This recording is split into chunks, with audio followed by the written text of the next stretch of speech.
Hello and welcome to this episode of Sales Secrets from the Top 1%, where the world's best sales experts share their secrets to sales success. And I'm thrilled, honored, humbled, and grateful to have with me today Mark Allen. Mark is a six-time Ironman Triathlon World Champion, author, keynote speaker, Olympic distance world champion, and considered one of my goals, ESPN's greatest endurance athletes of all time. He's been called the world's fittest man, the greatest triathlete, and was inducted into the Ironman Triathlon Hall of Fame.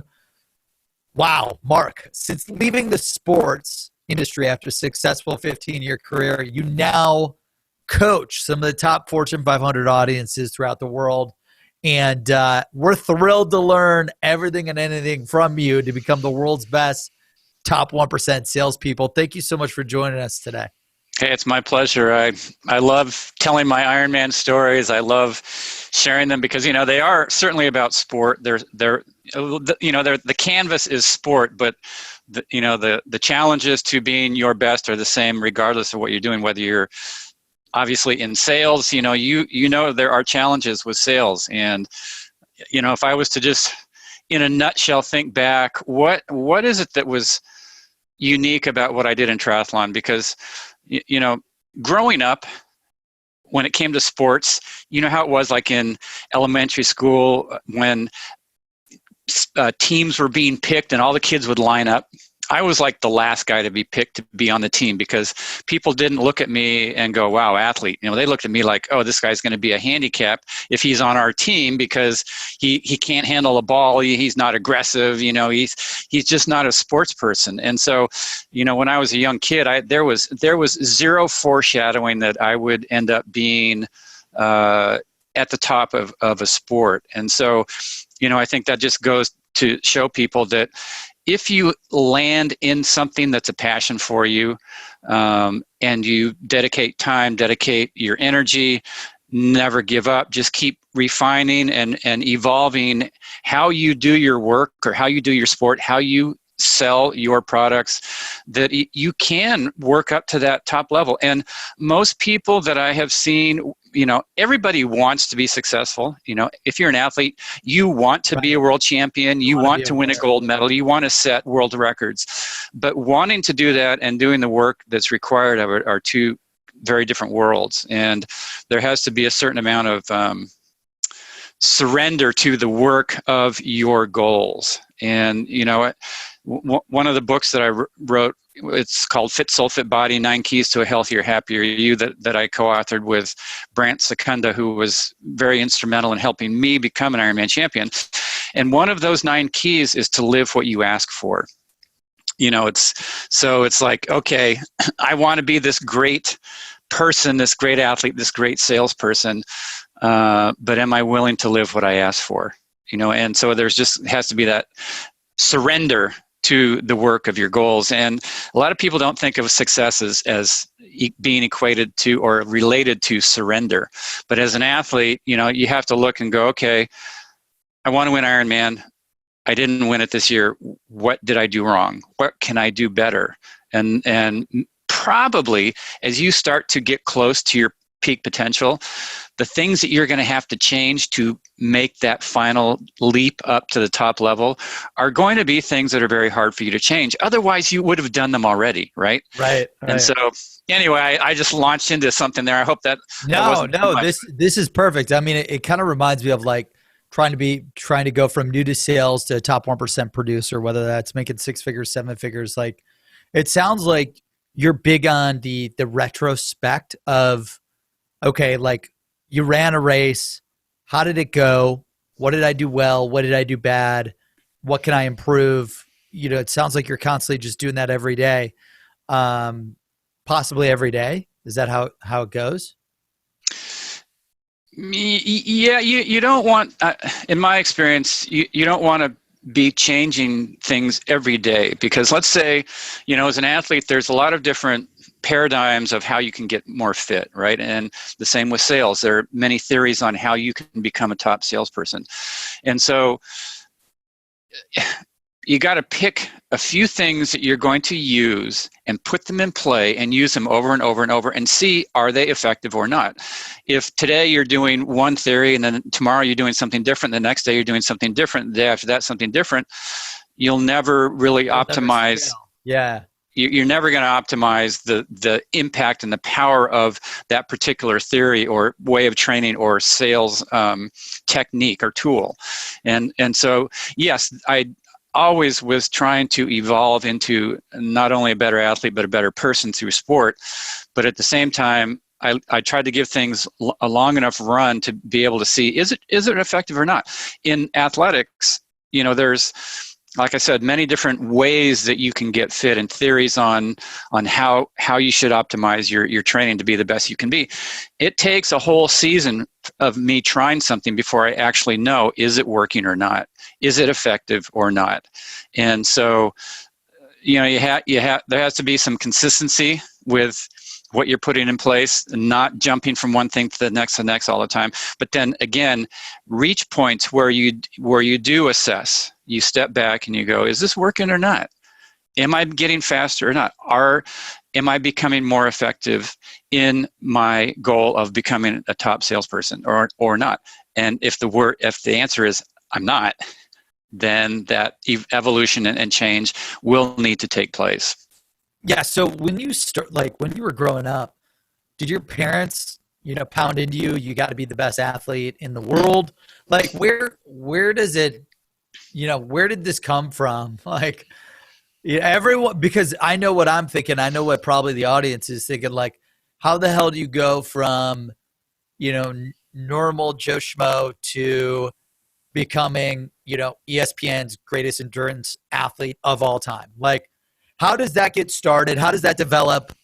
What were the key things that you had to do to accomplish that, right? Like, so just going from the beginning, was it just the parents? Was it just, where does that come from? I was a swimmer growing up as a kid, and I swam competitively for 12 years from the time I was 10 all the way through college. I was outstandingly mediocre as a swimmer. I never set world records. I couldn't even qualify for the Olympic trials, forget getting to the Olympics. And so within that, what I, in retrospect, I can look back and realize that I learned was how to just enjoy what I was doing, regardless of the performance level. Because, I swam all the time, swam for 12 years. I got myself to be as fast as I could be, but it was never on a level that received a lot of accolades or acknowledgement. And so I learned how to have just this inherent fulfillment out of doing something over and over and over. And so that sort of work ethic of doing the same thing over and over and over and seeing small incremental improvements, it's like, I got a second faster per 100 or, 5 seconds faster over 1,000 meters or whatever it is. It's small, but it's like, yeah, I did it. Cool. That's great. And so when I got into triathlon, how that happened actually was I was watching Wide World of Sports one day. I was 24 years old. I was 2 years out of college, and I didn't really have a career path yet. I was searching, and I turned on the TV, and Jim McKay is talking about this thing called the Ironman, and he explained the distances. It's a 2.4 mile open ocean swim, 112 mile bike ride, a marathon, 26.2 miles. And as he's talking about this, I'd never heard of the Ironman or triathlon before. I'm thinking, how many days is it going to take for these people to finish that thing?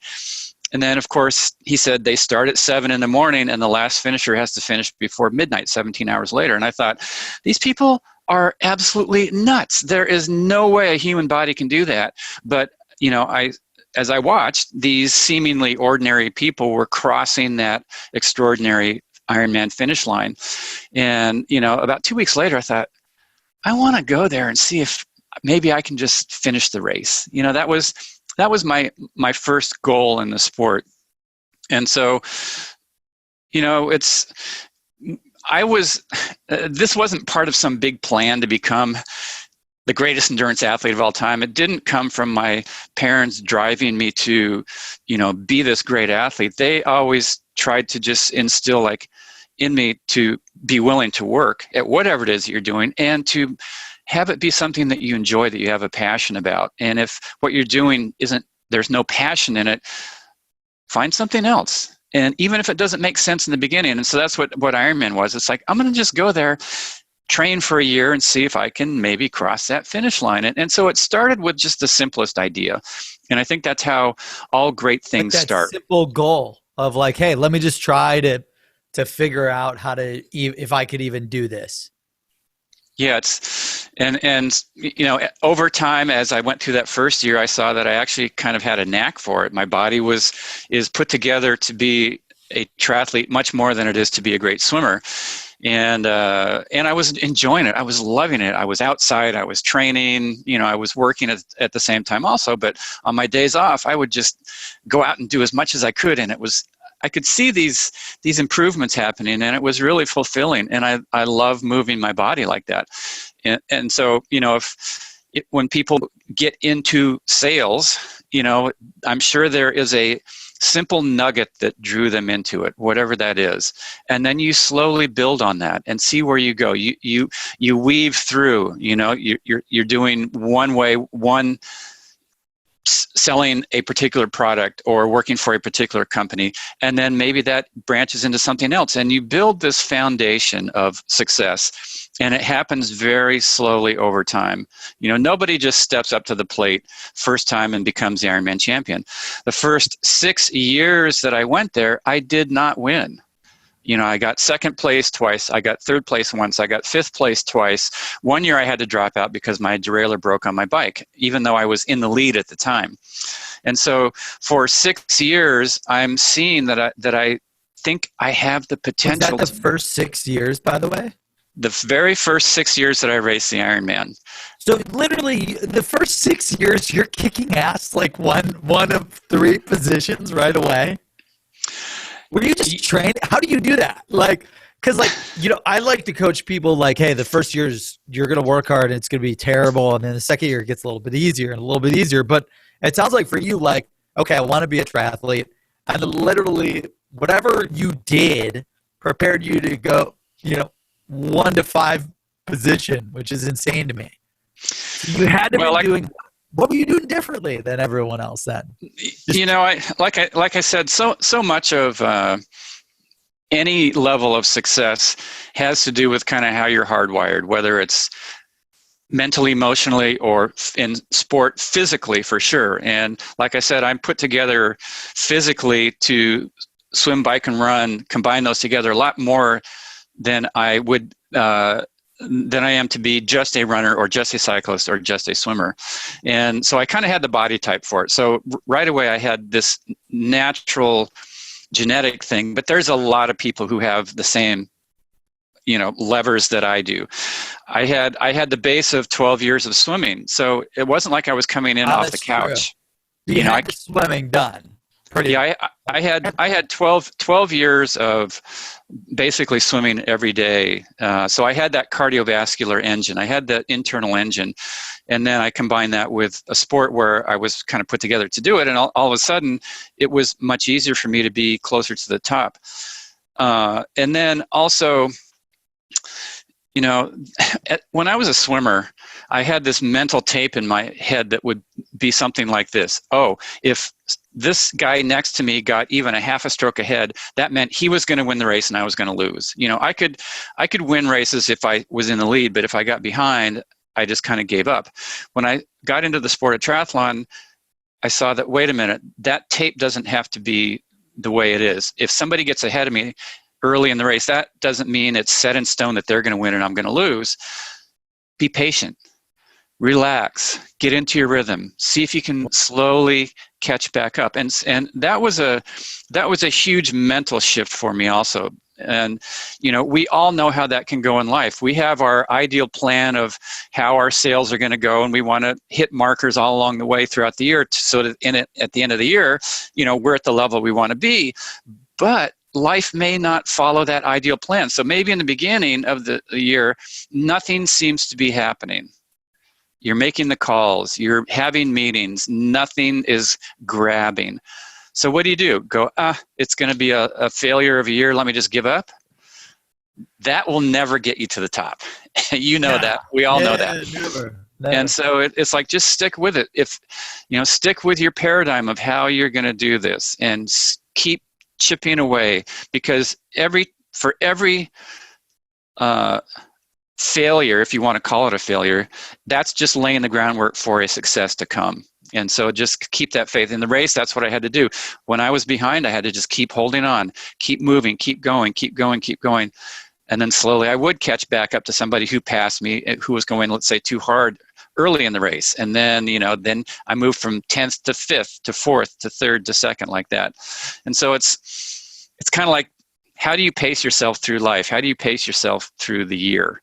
Do you blast out of the blocks and hope to hold on? Or do you just slowly keep building and just stay steady and strong and keep chipping away day after day after day? Those great successes, that is what people see in me. They see Mark Allen, 6-time Ironman World Champion. Right. They see that. They don't see the day. Yeah. They don't see the day-to-day work that it took to get there. As an example, let me give you an example. What was the day-to-day like that? Just now you got my mind going. As an example, let's look at the swim. I had to swim 2.4 miles in the open ocean in about 50 minutes to be out of the water with the guys I needed to be with, to be, in position for the bike and the run. That required a lot of swimming. So in January 1st, which is basically when I would start my training, I'd go through the holidays like everybody else, have a good time. And then January 1st, it's like, okay, let's get back at it now. I would hop in the pool, swim up one side of, 25-yard pool, do a flip turn, come back the other side of the lane. In about 35 seconds, I have seen the entire swim course that I'm going to do about 50,000 more times throughout the year. So you can look at all of those laps as the most boring thing in the universe to think about doing. Gosh, that sounds brutal. Or you can realize that pool. Yeah, that nice little black line, that line doesn't change. It doesn't smile up at you. It does nothing other than just stay there, And so you can look at it as the most boring thing in the world, or you can go, you know what, every time I do this, I'm putting a little bit of equity in my fitness bank.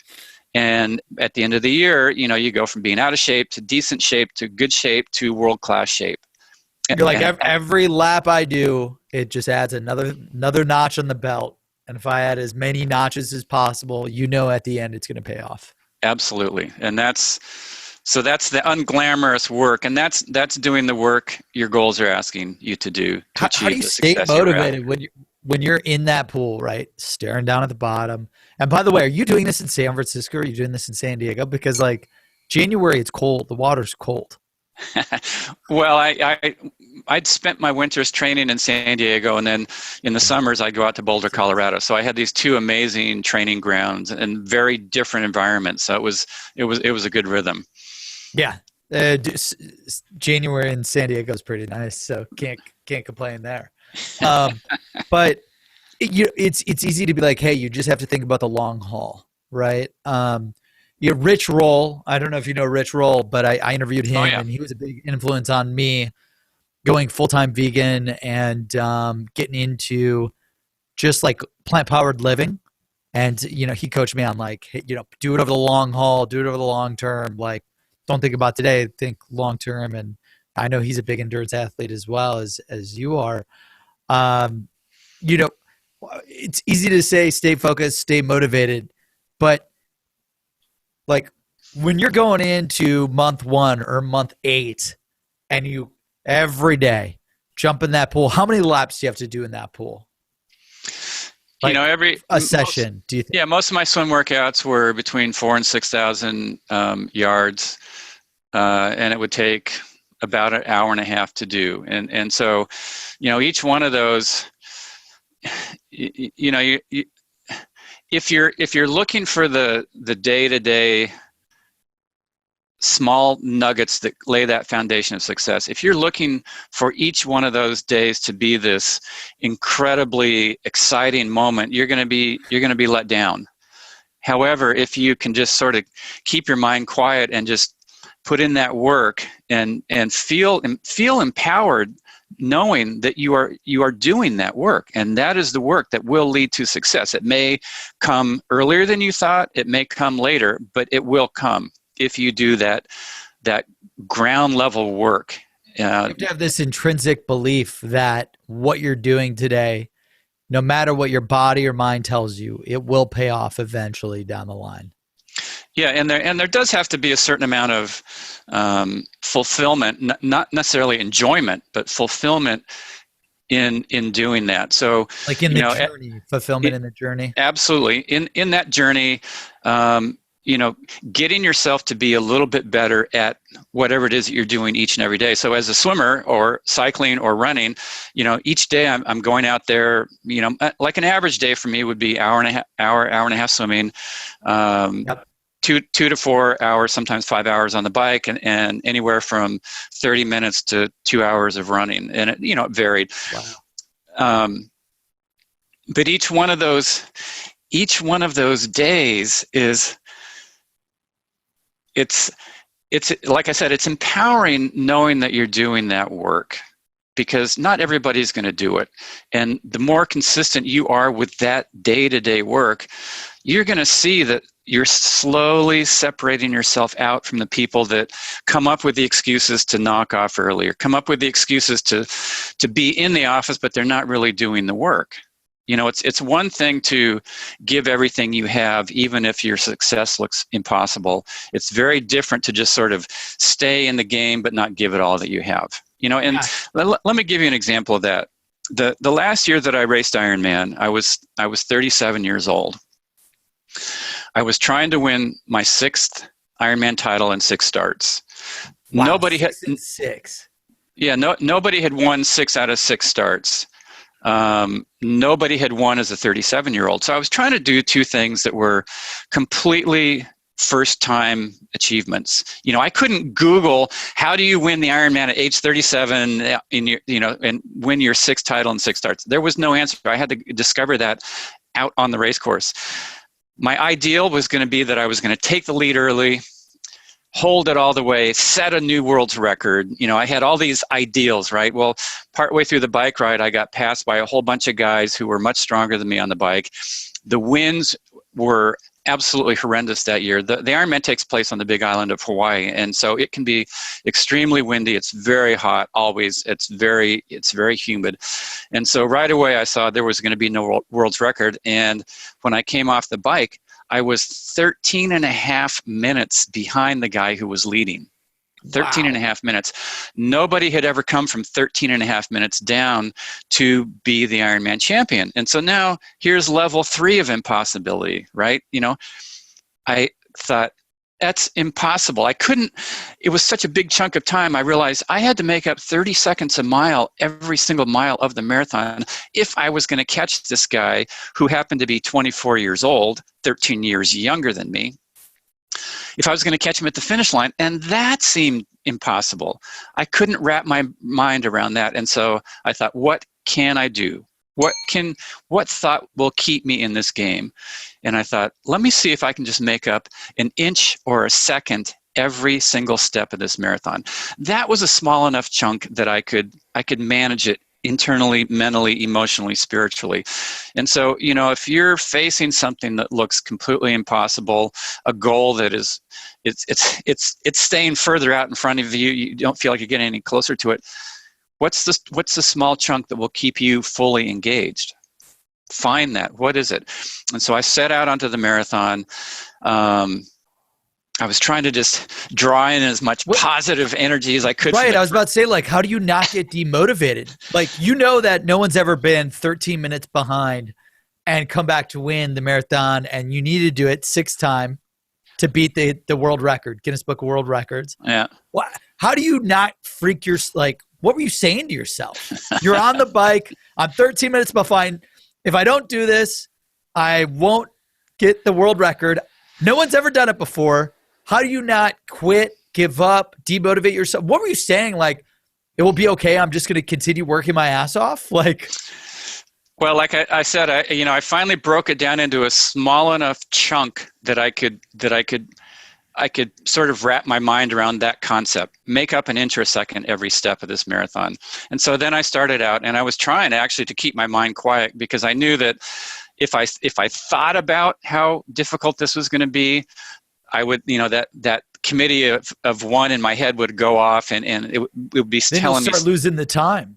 I'd lose time. I would start having those negative thoughts that do not help you out in those kind of situations. So I was just trying to keep my mind quiet. And there are thousands of people who are cheering as you exit the transition area to go out onto the marathon. And so I was just, trying to just draw in as much positive energy from the crowd as I could. And I got to the top of the first hill, and there were 3 old women who were looking at me and cheering and clapping, and they're going, "Go Mark, go Mark, go Mark. He doesn't look so good." And that thought sunk in, and about a mile later, I felt so bad. I thought, I can't do it. I was actually coming up to the driveway that led to my hotel, and I was thinking, just go down that driveway, call it a day. You've won 5 of these. You don't need this. And then I got my mind to be quiet, and I realized, you know what? If I quit, there is no chance of achieving that dream that I had come here to accomplish. Even if I stay with it, if I stay in it, but I've kind of given up and I'm not fully engaged, there is no chance of victory. And so it took another mile of running to really calm myself down. And this is something that it can be so powerful for any of us to do in a moment where the challenge is overwhelming. Draw back for a moment. Regroup, pull yourself back together. And then when you feel that calm come into you, relaunch, re-engage, rededicate to what you have set out to try and do. And so that's what I did. About a mile later, I finally got my mind to be quiet.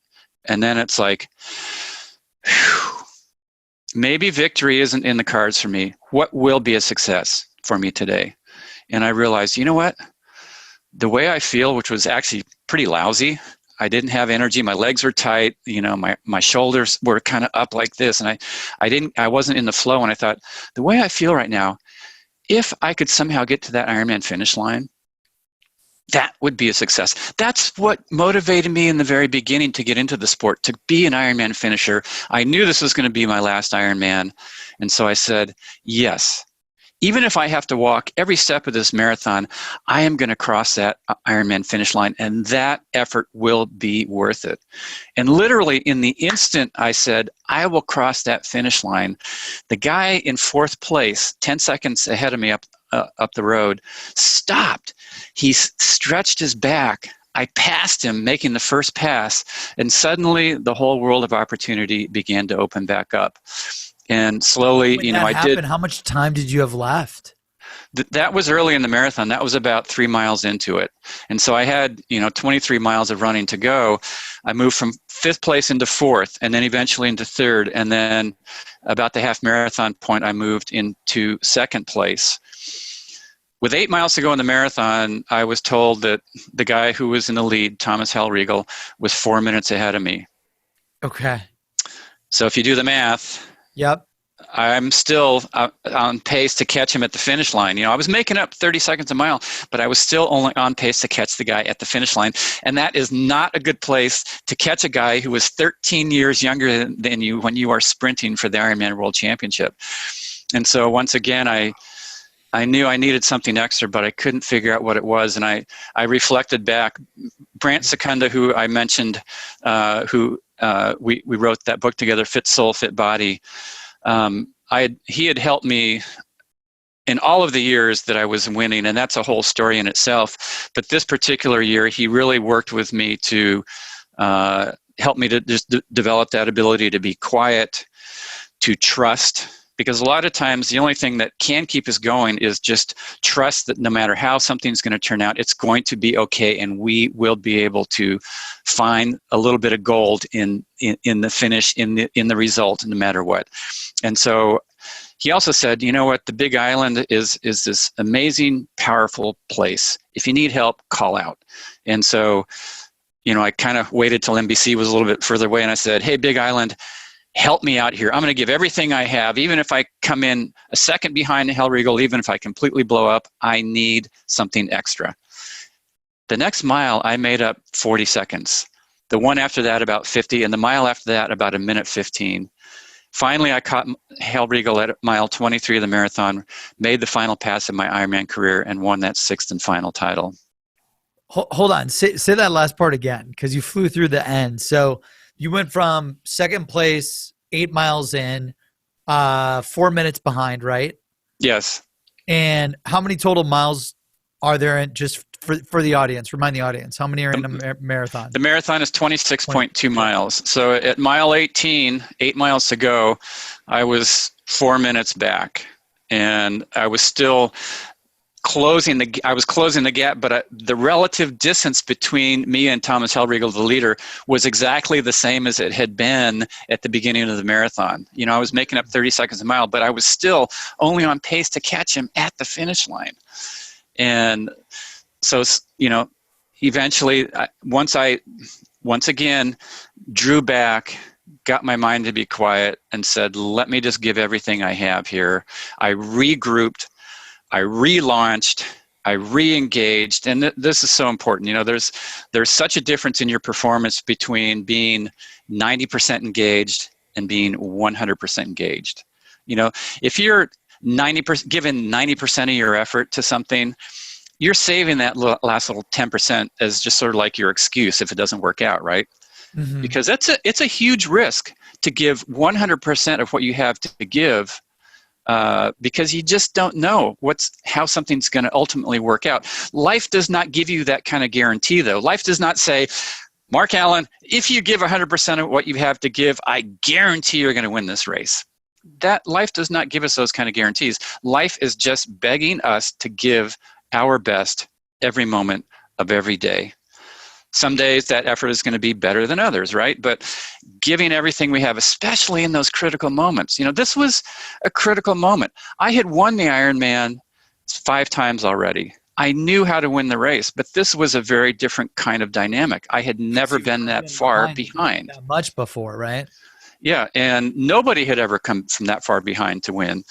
And so life was just kind of setting it up so that in the end, that actually became the greatest victory of my Ironman career, because it was so difficult to keep going. It was so difficult to keep re-engaging myself when I kind of wanted to give up.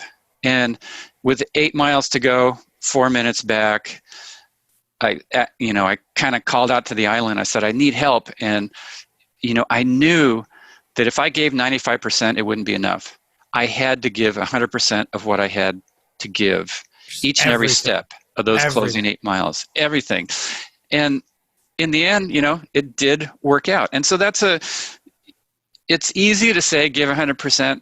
It's very difficult to do that, especially when you're staring down impossibilities, when you're staring down a scenario in your sales year where it looks completely impossible to achieve the success that you had set out to do. 50% to quota. You've got 5, 4, 3 months left to go. You have to generate millions in revenue. You don't know how the hell you're going to do it. I think I tie it back to like what you had talked about, like the fundamental building blocks. Find the sales leads, fill the funnel, make the cold calls, emails, social touches, book the appointments every day like you swimming. What you said, it was 25 feet. You had to do 6,000, 8,000 yards or something. Yeah, 50,000 laps a year. 50,000 laps a year. That's, dude, 50,000 divided by 262 business days. You know, I'm not good at math, so I don't even know what that is. But yeah, I mean, it's a lot. And but the building blocks, like you had said, you do that day in, day out, day in, day out, day in, day out, play the long game. It will eventually pay off to the outcome that you want. But if you don't dedicate and go all in on the habits, on the daily commitment, yeah, I coach our sales team of 50 here every single day. I'm telling you, the more people you fill the funnel with, the more calls you make, the more emails you send, the more appointments you book, the more money you will make. Promise you. You have to follow the system, execute. It's like you swimming every day and then always trying to learn and optimize how to get better, stronger, faster at swimming every day, doing that retrospect for optimization. And I think that's just like having coachability and the wherewithal and emotional intelligence to be like, hey, my team is trying to coach me to be the best that I can be. I need to learn, take it all in, and try to do better. And another thing that I did is I had a number of levels of goals. So obviously the big top tier goal is to win the Ironman. But maybe my best day that I can possibly have is not going to be as good as someone else. And so somebody else might win it. So if I get second, is it going to be a total failure of a race for me? No. So I would have a second goal that is a sort of my B goal that will still keep me engaged if I'm not looking like I can win it. So and then I'd have my bottom line goal, which is the one that says, okay, I just want to finish the race. If I can finish the race, give my effort, finish that race, that will still be a day that I can hold my head high about. And so, obviously in sales, you're going to have your top tier goal for the year, your level that you want to produce at. But then maybe have some other levels or things that are important to you that will be fulfilling, so that if this seems out of reach today, you're still going to be engaged because these other things are still within your grasp. You're still within your reach to accomplish. And that's ultimately I think the biggest key is in any kind of success is to just stay engaged as much as you can and give the best that you can each and every day. Like I said, some days are going to be amazing. Some days are going to be pretty lackluster, but you can still give 100% of what you have to give on one of those 20% days, if that makes sense. And so, when my body's feeling good and I'm giving 100%, I'm going really fast. When my energy levels drop and I'm still giving 100%, it's not as fast as I could be at another point, but I'm still optimizing my performance. And that's what is going to help anyone hit that peak level of where they want to end up. I love that. Yeah. And in sales, I coach a lot of our, we work with 30,000 SaaS companies to help them maximize sales. And even my team or the companies that we coach, take your annual sales goal.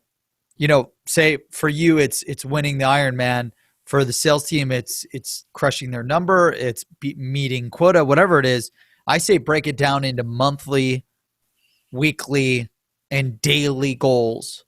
Mm-hmm. And then double, triple, 5x the activity to hit the daily goals. So if you miss the 5x number or the 4x number, the 3x number, you'll still beat the number required to hit the annual goal to win the Ironman, to crush your quota at the end of the year. I was able to become a millionaire in sales by just, okay, I'm going to set the target at 5 to 8x. I'm going to do whatever it takes to get there. If I miss it, I'm still way ahead of where I need to be. And then every year you're growing at 400%. Eventually that's going to keep the compounding interest is so crazy high.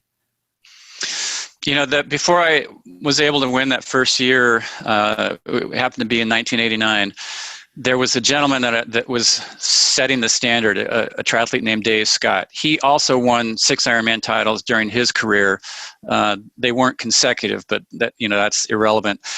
And I was looking at what I thought Dave Scott could do on his best day. And I thought, if everything goes perfectly, he can go around 8 hours and 10 minutes. He hadn't done it yet, but I thought that's where he can end up. And so in those early years, I was trying to get fit enough to go 8:09, but there was no buffer, and life doesn't, you need a buffer against the unexpected that can happen in life. And so, your goal on sales is going to be up here, maybe, to make X number of dollars. It's $1 million you want to make. Well, life is not going to follow your ideal game plan. So you need a buffer on top of that so that when little bumps come along the way, you're still going to hit that. And so what I did in 1989 is I thought, okay, I am not even coming anywhere close to going 8:10. My best time at that point was about 8:35. And so I thought, okay, let me get fit enough to be able to go 7 hours and 45 minutes. I thought, if I'm fit enough to feel like I can go 7 hours and 45 minutes, when those unexpected things happen that slow me down, maybe it'll be enough that I can still beat Dave Scott. And so that year, in 1989, he and I had a side-by-side battle where we were literally with each other up from the start of the swim all the way through the bike ride, all the way until the final mile and a half of the marathon when I was able to pull away. The upshot of the day, Dave Scott went 8 hours, 10 minutes and change. My time was 8 hours, 9 minutes and change. I beat him by 58 seconds, one of the smallest margins in Ironman history. In the marathon portion? Yeah, I pulled away with a mile and a half to go, beat him by 58 seconds. But the lesson of it is that, he had his ideal day that I thought he could have. He went 8 hours and 10 minutes. I was ready to go 7:45. I ended up going that 8:09. And so if you can set your goal of where you want to end up and then add a cushion against the unexpected aspects of life that may not go ideally, then you have a much better chance of hitting that goal than you do if you say, I want to make $1 million. I'm going to divide it by 12 months, 12 months and figure out each month what I need. Build a buffer. Yeah. And then you're going to hit it. I love that, because when I would set the quota, whatever the quota was, if you miss it, you totally feel defeated. But if you double or 3x, like, I go aggressive on my buffer because I think it adds more excitement, and it's a little bit easier. Like, you've got human physics that, like, at some point you can't be like, I'm going to do a 4 minute, I'm going to do it in 4 hours versus 8 hours. Like, you can't compound it that much. But like, luckily with sales, you've got technology, you've got ways to automate different things, you've got activity that you can do, you've got more hours that you can run, like, execute. That doesn't have to defy physics, human physics. To where I love doing the 2x, the 3x, the 5x, and that big buffer always allotted this additional excitement and motivation for me. The question I have for you, though, being the world's greatest endurance athlete in history, right? Like, even if you say, like, okay, I know if I swim these laps and I get the notch under my belt, like, we've all been there where you are absolutely exhausted. Like, I'm a big intermittent fasting guy. I love plant-powered eating. Like, I'm doing all these extreme body hacking things. In addition to, like, I do triathlon training, but not Ironman training, just because I've been busy running this company and I'm making an excuse why to not do it right now. But, which I hate. Like, you're exhausted. You're beat. You've been training every day for 240 days. You're at rock bottom. You can't even get out of bed because you're fried and you've got nothing left in the engine. My question for a guy like you is, how the hell do you convince yourself to shut up and get moving? Because it's life or death, or what? Like, what, because we've all been there. Like, okay, I'm going to diet and I'm going to eat healthy every day of the week for the next 30 days, and then you're 10 days in and you want to quit and you're at rock bottom. Or, I'm going to run a marathon and I've been training for 76 days, and on the 77th day, I wake up, I'm exhausted, I'm tired, I'm maybe a little sick. My parents got in a car accident, something bad happened at work.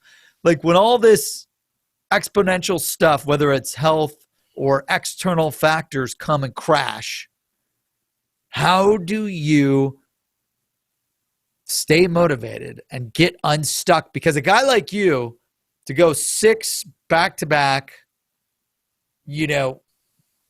triathlons and win, I'm sure you can't take any days off, or it's like very few.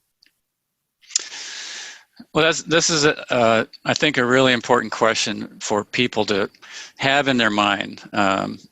What am I going to do if I get to that point where I'm so exhausted that I just want to throw in the towel? I can't do it. And my approach to this is twofold. One is that I think it's very, very important, whether you're talking about being a world-class athlete or being a top producer in sales, it's important to pace yourself so that hopefully you never get to the point that you are so exhausted that you feel like you woke up and got hit over the head by a truck.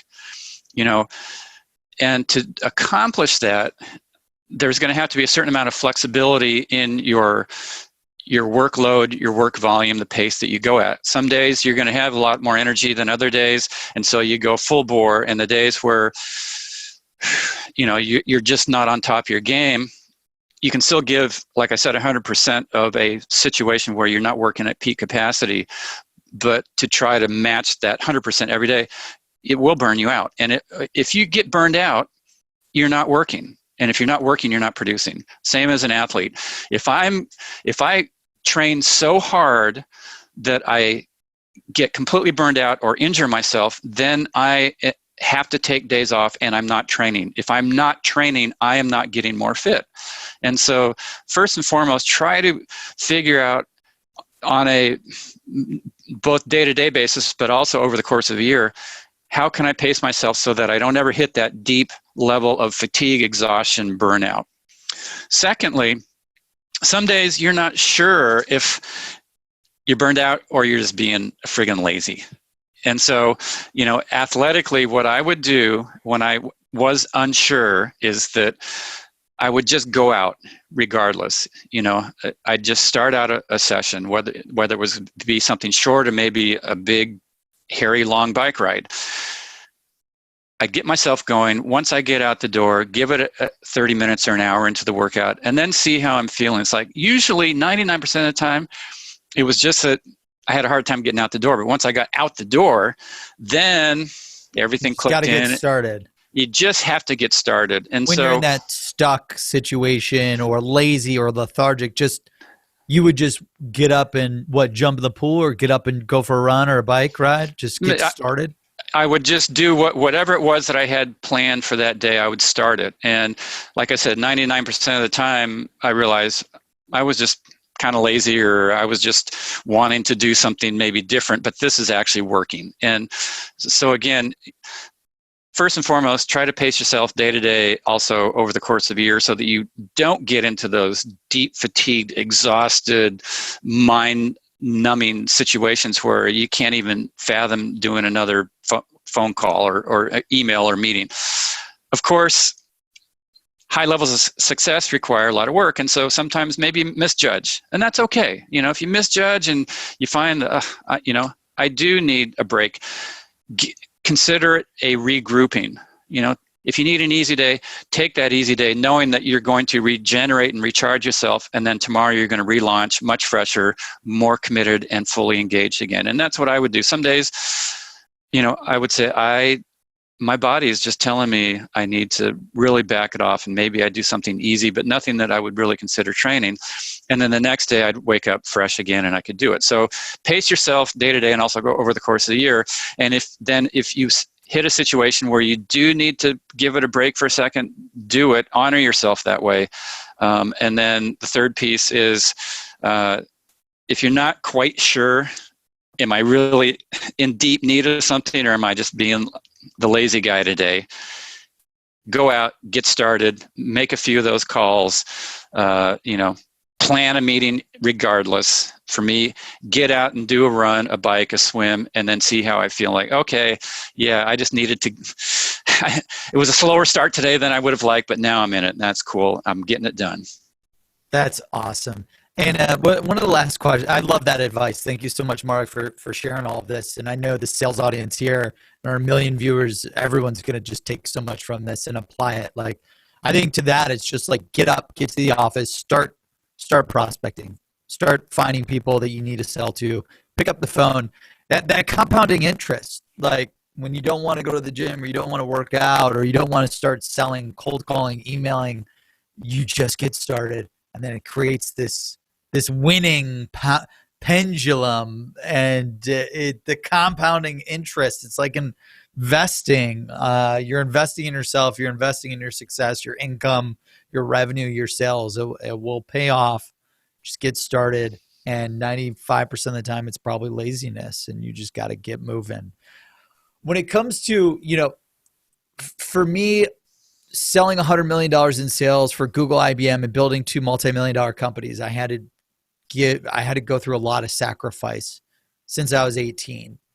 I'd love to hear about the sacrifices that you've had to make and how did you make them? How did you overcome the peer pressure? How were you able to stay focused? Knowing that you don't know if all the sacrifice is going to pay off, right? I think that's one of the biggest things. Like you have to, one of the biggest things to overcome is like all this work and all this sacrifice. Is it going to pay off? No one knows. What were some of the sacrifices that you had to make socially, emotionally, physically, to become the world's greatest endurance athlete? I'm sure it was a lot. Well, I had to give up Mrs. Seal's chocolate chip cookies. That was a big sacrifice. It's like, the word sacrifice, I think, is it's maybe not the right way to view the dedication that needs to be put into something to achieve great levels of success. Like I actually never really felt like I was sacrificing anything, because I felt like, let me back up. Before you do one step of training or you make one phone call, ask yourself, what is my goal and why does this have meaning to me to pursue it? And it can be completely simple and illogical, but have a vision of why this has importance to you. Why are you showing up at the office every day? Why am I going to go do thousands of miles of training? Over the course of a year, I did about 15,000 miles worth of swimming, cycling, and running. That's the equivalent of doing about 125 Ironmans worth of training from January through October, my main training season.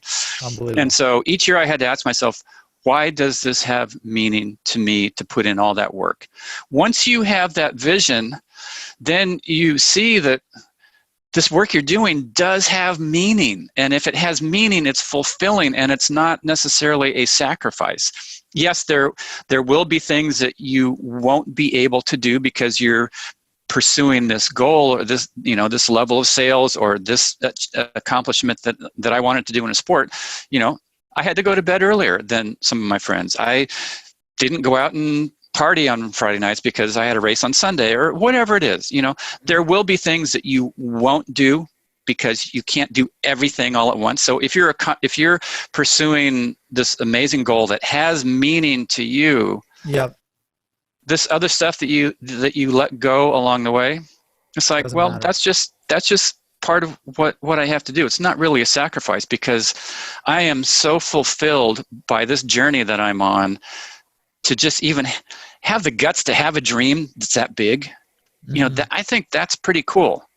If we have little goals and little dreams, it's easy to give those up. The best dreams, the best goals are the ones where we look at and go, that's a big, hairy goal. I don't know if I can do it, but I'm going to try because I think I might be able to. Those are the ones that are going to take all these other things other people will see as sacrifice, and you see as just, it's not even in your mind that you're missing out on going to a concert or, staying up till 3 a.m. doing something because you have this goal that you want to wake up in the morning for, feeling good and fresh and excited about. Yeah, I love that you took it back. Like, hey, you have to have this mission and this vision and this purpose. And if you give up on that, that's the sacrifice. It's not going out and partying, not going out and drinking, not going out with friends. I mean, you had to I'm going to make the assumption that you've probably had to say no to like 95 to 98% of the things that people wanted you to do. Am I wrong? Well, a lot of the things, but my community was also a bunch of athletes that I was around a lot. You kind of let go of anyone that pulled you away from the journey or like stayed far distance and then created your new tribe to be people that were on the same type of mission and vision as you. Exactly. And so we were all kind of on the same wavelength. And so it was a real support to live this lifestyle that was dedicated and focused. And, You know how that is in sales. If you have a team around you that's all dedicated to this, it's so much easier to rise up to your best level than if you're the one trying to do it and everybody else is just goofing around.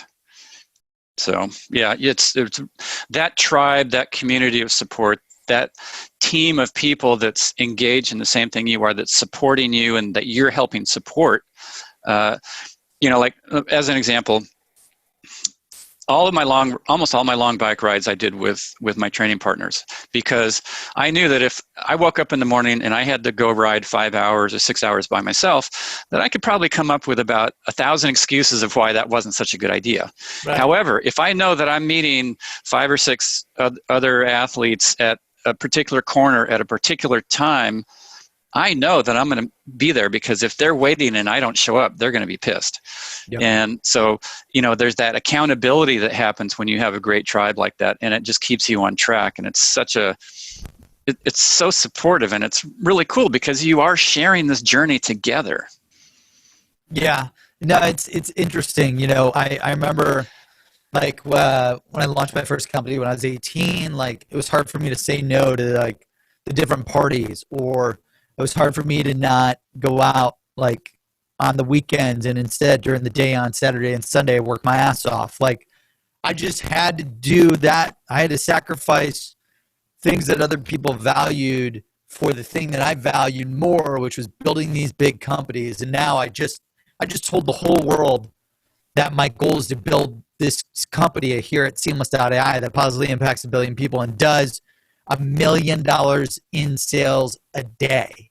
So every business day, $1 million in sales. And my mind is already going okay, I figured out how to do it $1 million a month. And, I've got the plan to do $1 million a week, $1 million a day. The amount of change, behavioral, physical, emotional, the focus, I have to 10x my mindset on cut out any of the other bullshit that's holding me back from doing that.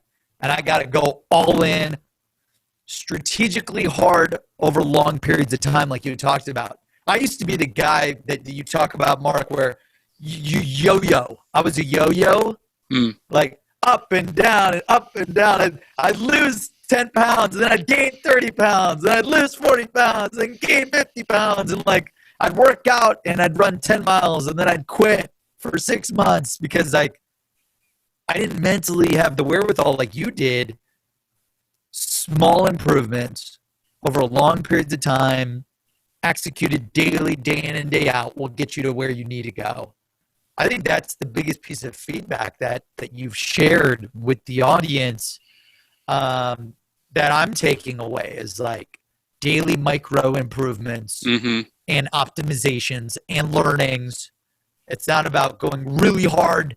You get up and it sounds like you've trained with these guys that have gone really hard day one, and then they quit, where you're doing it day in, day out, day in, day out, day in, day out. Any other last pieces of advice on sales secrets from the top 1%, from everything that you've learned throughout your successful 15-year career as a 6-time Ironman World Champion, Olympic distance World Champion, ESPN's greatest endurance athlete in history, Mark? Any other last pieces of advice before the audience? And then I want to share with everyone where they could follow you and connect with you. I think we covered quite a few things in there. It was, having passion, finding fulfillment in the day-to-day, as opposed to needing to have that great success be the thing that has meaning for you. When we're working day-to-day, and those, like you said, those micro improvements are what build a deep, solid foundation for success. Athletically, a lot of athletes start too hard in the beginning of the year because, if you work really hard in the beginning, you'll get fit quickly, but then you'll plateau early, and then you start to get exhausted when the big key races come. Great success requires patience, regrouping when you do overshoot your energy levels, relaunching, re-engaging, and giving the best you can each and every day to this endeavor that hopefully you do have a vision of why it has meaning for you to pursue it. Awesome. Mark Allen, 6-time Ironman World Champion, Olympic distance world champion, ESPN's greatest endurance athlete in history. Also, the author of The Art of Competition, Fit Soul, Fit Body, 9 Keys to Healthier, Happier You. Where can the audience follow you, connect with you, learn more from you, Mark? You can follow me on Facebook, Mark Allen Coaching. You can follow me on Instagram, Mark Allen Grip, GRIP. They called me the Grip, because once I got on the rhythm, it was hard to get away from me. That's and awesome. I love coaching triathletes. I love speaking to corporate audiences, sharing my stories. I love being on podcasts like this. I really feel honored. And for all of you out there, just trust in yourself. Trust that the work that you're doing will achieve something amazing, and that along the way you're going to learn these incredible lessons that when you do give it everything you have, those lessons become so impactful and empowering for your own life, and it makes that journey so worth it. I love that. Thank you so much, Mark. And we truly appreciate you and the audience for tuning in. Feel free to pick up Mark's chapter in the book. It's Sales Secrets from the Top 1%, where the world's best sales experts share their secrets to sales success. You can pick up a copy of the book or tune into the podcast at secretsalesbook.com, secretsalesbook.com, secretsalesbook.com. And you can find us anywhere on Spotify, YouTube, iHeartRadio, you name it. There's probably SoundCloud. We're everywhere. Thank you, Mark, so much for tuning in. Follow Mark on Facebook. Connect with him. I know I'm going to try to get Mark to coach me on this $1 million a day goal marathon sprint that I've got. That's a triathlon that I don't know how to do. Feel free to connect with him. And if you're looking for speaking leaders to join your next keynote or conference, connect with Mark. Thank you, everyone, audience, for tuning in. And more episodes every week, Mondays and Thursdays. We'll talk soon.